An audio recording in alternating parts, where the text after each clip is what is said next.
अ, सभी विद्यार्थियों को नमस्कार। बेटा, सबसे पहले तो मेरे इस चैनल पर आप सभी का हार्दिक अभिनंदन और स्वागत।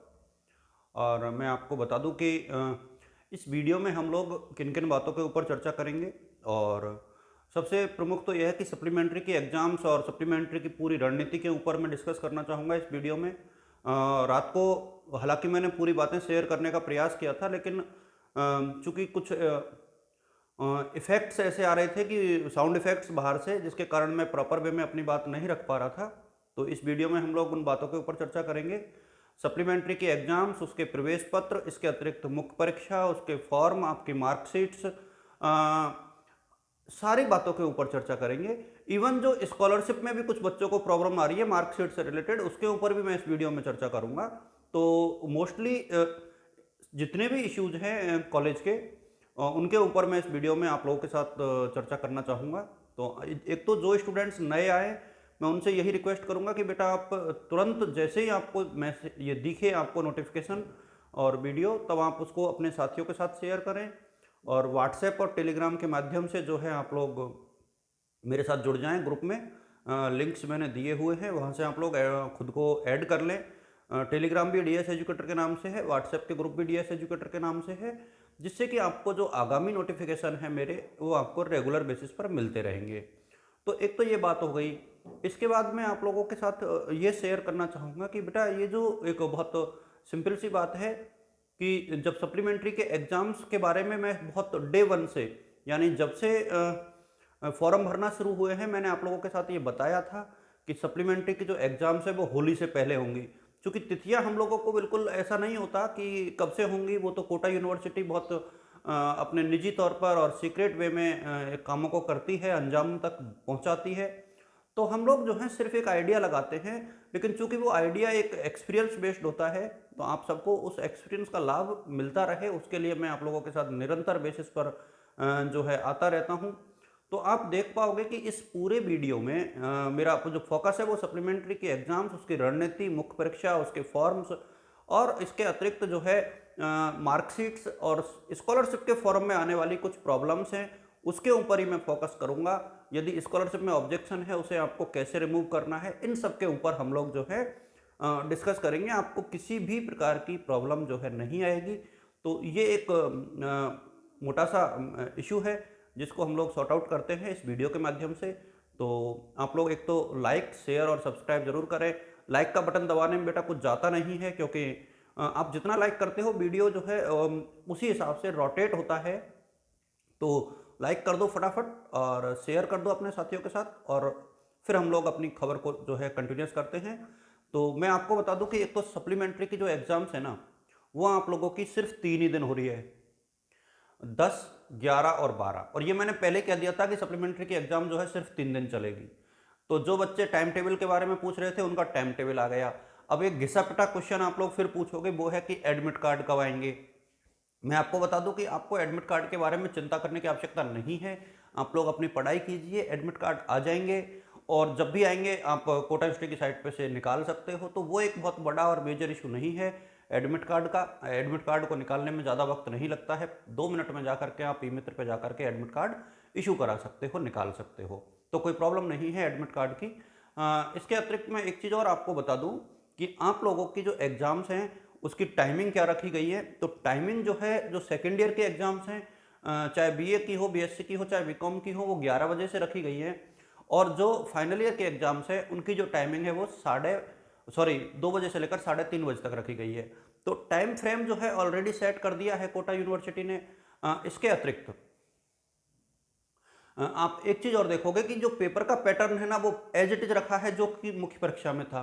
तो मुख्य परीक्षा में पैटर्न क्या था, आप सभी को पता है कि मुख्य परीक्षा के अंतर्गत जो पैटर्न रखा गया था कोटा विश्वविद्यालय के द्वारा, वो बहुत एक सिंपल सा पैटर्न था कि आप लोगों को 50% अंकों का पेपर हल करना है। इसका मतलब यह है कि यदि पेपर 100 नंबर का है तो आप 50 अंकों का करोगे, 75 का है तो 38 का करोगे, 80 का है तो 40 का करोगे, 50 का है तो 25 का करोगे। ये था। इसमें आप किसी भी यूनिट से अथवा के दोनों क्वेश्चन, मतलब कैसे भी आप कर सकते हो। आप चाहो तो जैसे 100 नंबर का पेपर है, आप 20-20 के 2 कर दो, एक 10 का कर दो, या आप 10-10 के 5 कर दो। आप चाहे जैसे आपको 50 अंकों का पेपर जो है हल करना है। कुछ बच्चे पूछ रहे हैं कि सर पास होने के लिए कितने चाहिए। पास होने के लिए आपको यदि 50 अंकों का आप कर रहे हो तो 18 नंबर चाहिए, है ना। तो यानी आपको 36% जो अंक हैं वही चाहिए। तो उसके लिए आपको जो है तैयारी तो करनी पड़ेगी, ऐसा तो नहीं कि बिना तैयारी के आपके ये जो अंक हैं वो आ जाएंगे। तो आप लोग कोशिश करें, फोकस रहें, क्योंकि बहुत ज़्यादा समय जो है आप लोगों के पास नहीं है। विद इन ए वीक आपकी एग्ज़ाम शुरू होने वाली है। शाम को हम लोग और डिस्कस करेंगे कुछ सब्जेक्ट्स के ऊपर, संभवतया कुछ जो इम्पोर्टेंट सब्जेक्ट्स हैं उसके ऊपर हम लोग डिस्कस करने का प्रयास करेंगे, जिससे कि आपको थोड़ी सी जो हेल्प है वो एग्ज़ाम्स में मिल पाए। कुछ इंपॉर्टेंट क्वेश्चंस के ऊपर भी डिस्कस करेंगे डिफरेंट सब्जेक्ट्स में अकॉर्डिंग टू सिलेबस। मैं सिलेबस के साथ जो है कुछ क्वेश्चंस आप लोगों के साथ शेयर करूंगा सिलेबस को हाथ में लेकर के। तो मेरा उद्देश्य यह है कि हम लोग धीरे धीरे धीरे धीरे जो है इस तरीके से अपनी प्रिपरेशन करें कि आपके रिजल्ट के ऊपर किसी भी प्रकार का जो नकारात्मक परिणाम है वो नहीं आए, आप लोग अच्छे से पास हो जाओ, आपकी साल खराब नहीं हो। ये सारी बातें हैं जिसको हम लोग सोचते हैं, आप लोगों के लिए आप सर्व करते हैं, आप लोगों के लिए जो है हम कॉलेज एजुकेशन में हैं। तो बेटा आप लोग जो है अपने टीचर्स के साथ एक प्रकार से कांटेक्ट करके, संपर्क करके खुद को आगे बढ़ाइए। जब आप लोग ऐसा करोगे तो निश्चित तौर पर आपका जो करियर है वो सिक्योर होगा, और जो आपके शिक्षक है उनका भी एक सपना है कि भाई अपने जो स्टूडेंट्स हैं वो आगे बढ़े। तो वो भी, हमारा भी एक सपना होता है आप लोगों के साथ इस तरीके का। तो आप लोग आगे बढ़ोगे तो हमारा जो उद्देश्य है वो भी पूरा होगा। एक बात मैं आप लोगों के साथ और शेयर करना चाहूँगा कि मुख्य परीक्षा को लेकर के ऐसा कोई ऑफिशियल तो नहीं है, लेकिन चूंकि मेरा ये मानना है कि अब कोटा यूनिवर्सिटी काफ़ी एग्रेसिव मोड पे आ गई है। जैसे ही दीक्षांत समारोह खत्म हुआ, फटाफट उन्होंने जो है सप्लीमेंट्री, पहले तो रिवेल के रिजल्ट बहुत शार्पली डाले, इसके बाद बहुत शार्पली उन्होंने जो है ये सप्लीमेंट्री के फॉर्म भरवाए, इसके बाद शार्पली उसका एग्जाम कंडक्ट करवा रही है। मेरा ये मानना है कि 20 तारीख से लेकर के 30 तारीख के 31 तारीख के बीच में हो सकता है कि कोटा यूनिवर्सिटी एग्जाम फॉर्म भरवा ले। जिस तरीके से बहुत एग्रेसिव मोड पे आकर के यूनिवर्सिटी काम कर रही है, तो आप लोग खुद को अलर्ट मोड पर रखें, किसी धोखे में ना रहें, किसी भ्रम में ना रहें। आप लोग अपनी तैयारी को बदस्तूर जारी रखें, कंटिन्यूस रखें। इसके अतिरिक्त जो है हो सकता है कि एग्जाम्स जो खास तौर पे कम से कम फाइनल ईयर के जो पेपर्स हैं वो अप्रैल के सेकंड हाफ में, यानी 20 अप्रैल के आसपास शुरू हो जाएं, और आप लोग बाद में फिर यही कहते रहो कि कोटा यूनिवर्सिटी ने तैयारी को समय नहीं दिया। तो यूनिवर्सिटी आपको कोई इनवाइट नहीं करेगी, यूनिवर्सिटी अपने हिसाब से काम करेगी। आपको अपने कॉलेज के साथ मिलकर के, अपने टीचर्स के साथ मिलकर के खुद को अपनी प्रिपरेशन को जो है अंजाम तक पहुंचाना है। यूनिवर्सिटी का काम एग्जाम करवाना है, वो एग्जाम करवाएगी। आपका काम पढ़ना है, आप पढ़ते रहिए। किसी भी प्रकार की जो समस्या है उसके लिए आपके टीचर्स से आप कांटेक्ट कीजिए। मेरे लायक कोई काम हो तो आप लोग मैसेज ड्रॉप कीजिए, व्हाट्सएप पर करो। मैं कोशिश करता हूँ कि लोगों के रिप्लाई करूँ, बट बेटा कभी कभी जो है रिप्लाई नहीं कर पाता हूँ, क्योंकि मैसेजों की संख्या धीरे धीरे जो है बढ़ रही है। आप लोगों का जो प्रॉपर वे में सपोर्ट और प्यार है वो मिल रहा है, तो उसके कारण क्या कई बार आप लोगों के ही उसके कारण मैसेज ज़्यादा आते हैं। तो कभी कभार मैं बच्चों को जो है उस तरीके से रिप्लाई नहीं कर पाता हूँ। हालांकि इसके लिए मैं सभी से सॉरी भी बोलना चाहूँगा, उन बच्चों से जिनका रिप्लाई मैं नहीं कर पाया। बट बेटा ये चलता है, क्योंकि गवर्नमेंट जॉब में रहते हुए और इतने सारे दबाव और काम के प्रेशर के बीच में आप लोगों के साथ संवाद करना भी कभी कभी मुश्किल होता है।